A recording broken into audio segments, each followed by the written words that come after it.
guys, well it's been a while, so I thought we'd do a bit of an update video.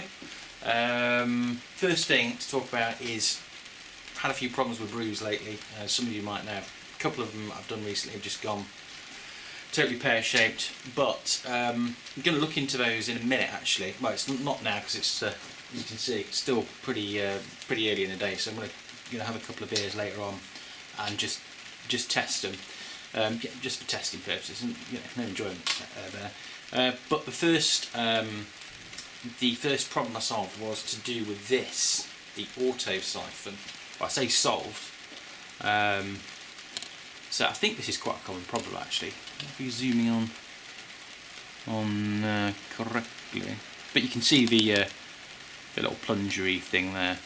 And what was happening was that was letting in air, so I haven't got it sort of properly set up, but so it's sucking in air basically. So I've used this quite a bit, and I've noticed that I thought it was just hot matter, and when you when it goes too far down, you get a bit of trouble, whatever, sucking it up, making a bit of a seeing bubbles and stuff. Well, not bubbles as I thought it was just a bit of gunge. Anyway, it's bubbles. So I'm pretty sure it's totally wrecked the winter warmer one, which is pretty depressing because I'm really looking forward to it. I was going to send some out. That's meant to be a bit of a Christmassy sort of thing. Had a load of honey. It was an expensive one to make as well. I had a load of ginger and honey in there, which was not cheap. So it's one of those ones it's probably best not to think about. But anyway, I've kind of had this problem before, and I've also put a new seal on, tried various things. In the end, I thought, forget it.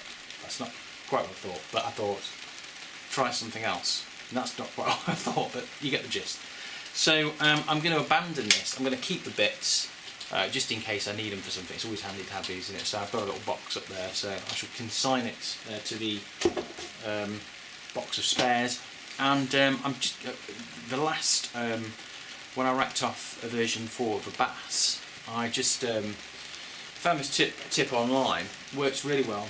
So what I do is when I'm cleaning the all the sort of siphoning stuff, fill up with this sort of star sand solution.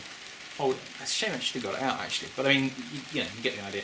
So it's basically full of star sand, and then flip it over, bung it in, bung the stem part of it with the little bit on the end, another technical term, to stop, that's a bit, I think the idea of that is just to stop it from picking up the sludge and trouble at the bottom. But it worked an absolute treat, just dump, as soon as you do it, I've just had a bucket, empty the star sand part into that, and then away you go, and it worked dead easily.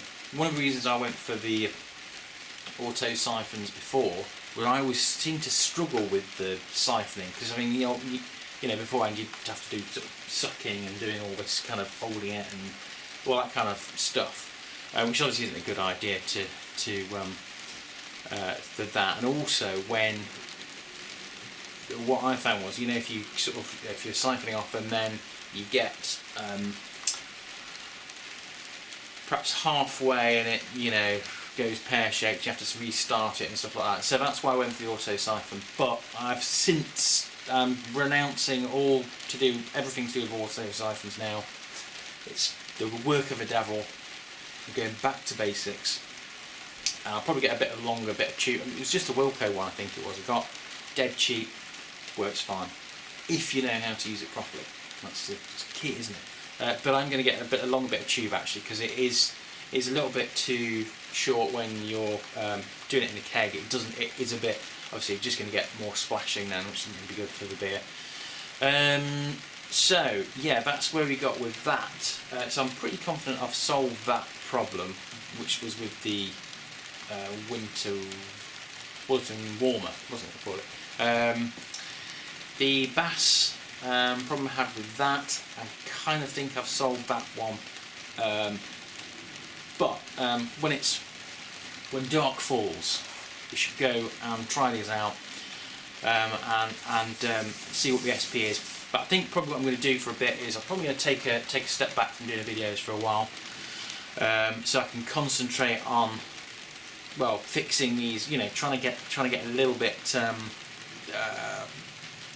you want to do a better job of making the beer out, because I've just had a couple of disasters recently,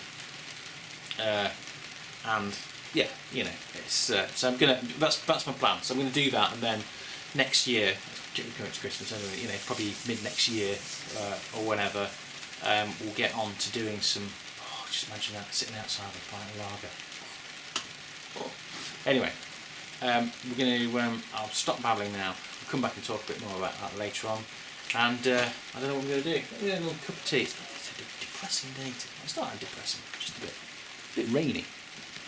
Well, I'm not going to zoom in actually, but yeah, we'll come back and we'll try those out and talk more.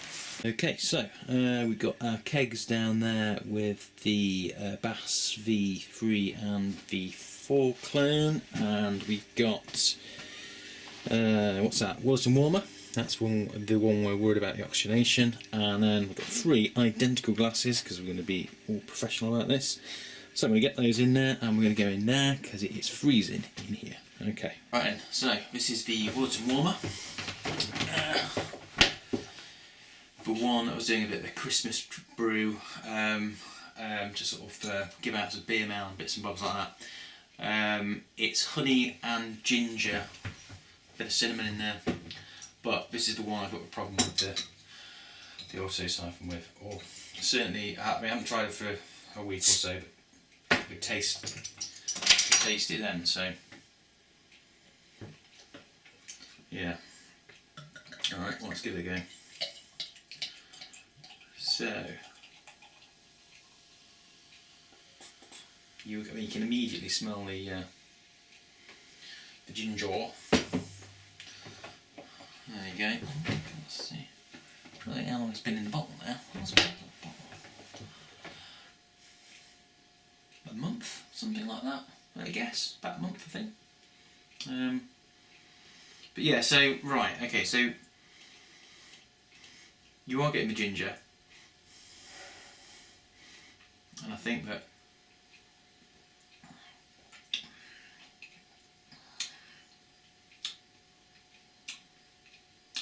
right, okay.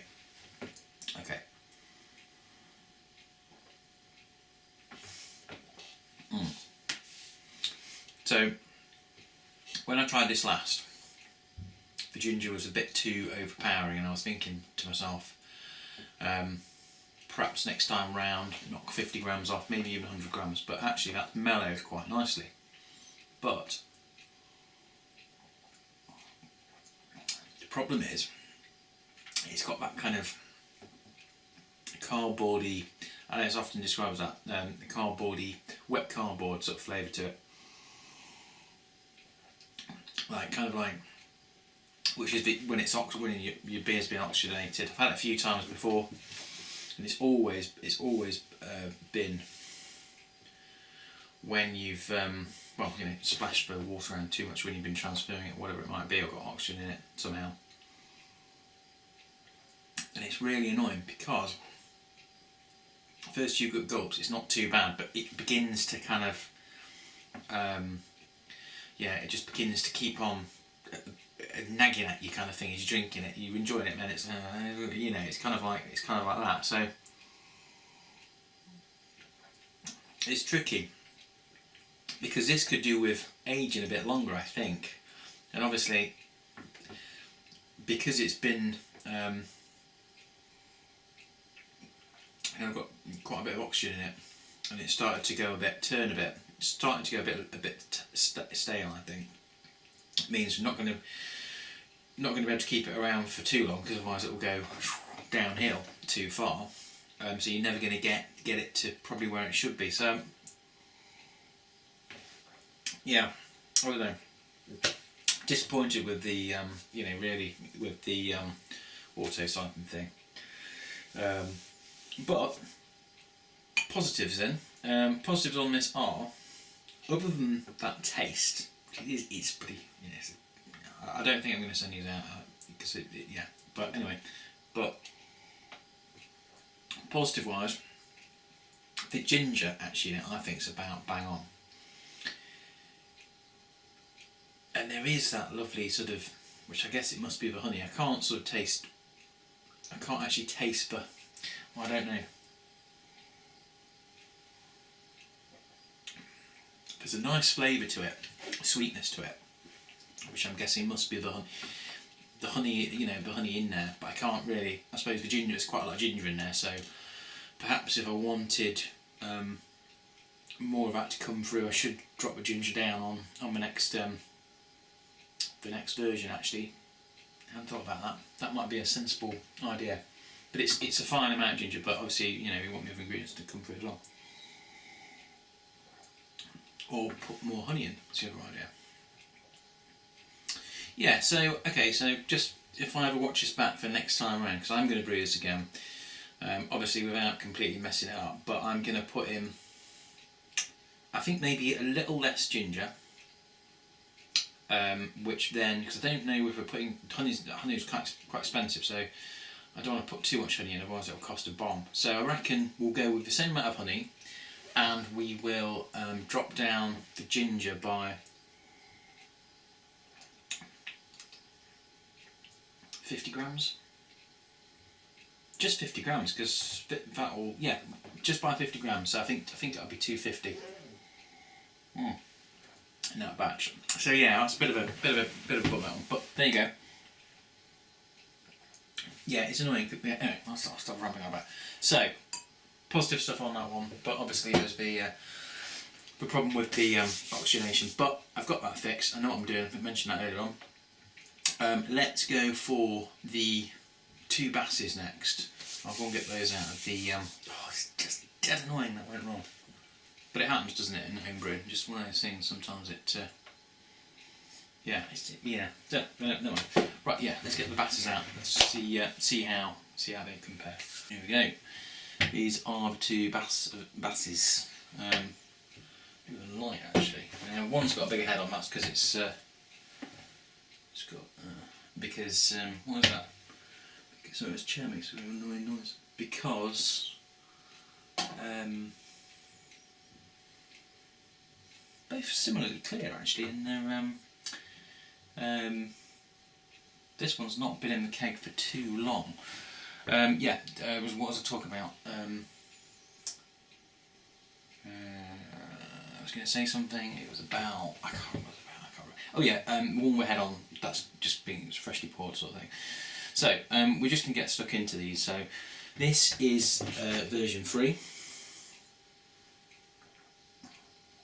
Yeah, so I've been drinking this for a while. I'm not keen on it. It's too sweet. A bit too strong. Not bitter enough. So let's try this one. V4.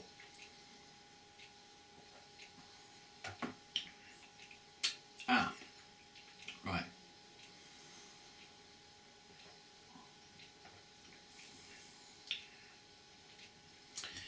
Right.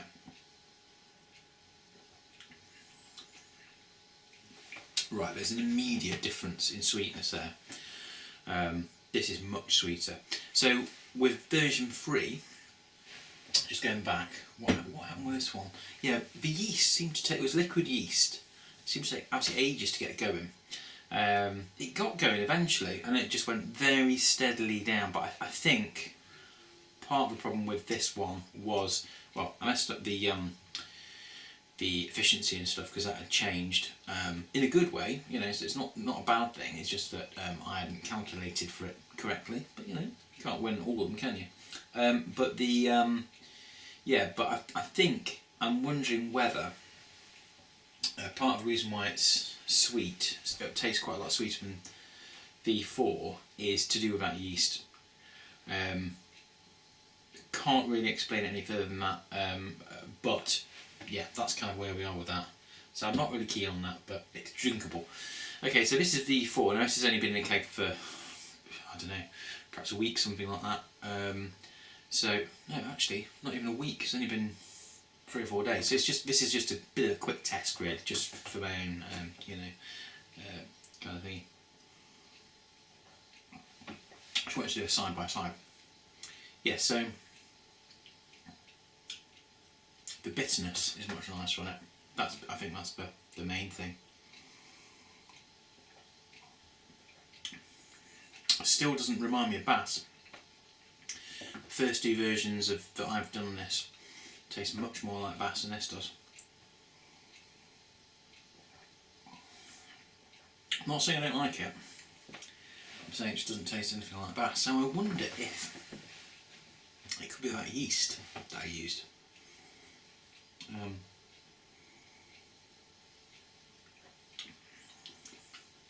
Yeah, so this is definitely an improvement on that. But the clones I've made, version 2 and the first one, I would say, tasted more like the real McCoy.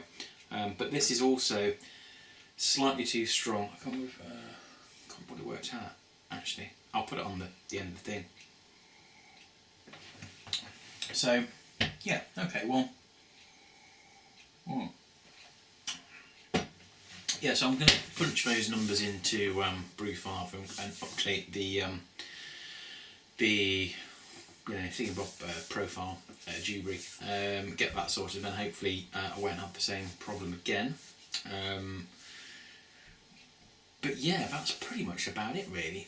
Although I mentioned before, I'm going to just take a bit of a break from doing videos, not forever, but sort of. I think I'm going to have like probably pause it for a fair few months, and then come back next year, hopefully with a pint of Bohemian Pills in hand, nicely home brewed, outside in the sunshine. God, imagine that, great. I'm gonna have to rebrew that. Absolutely love that. It was a great drink, that. So I'm gonna do that for a bit, and obviously still keep watching everybody's videos and stuff like that.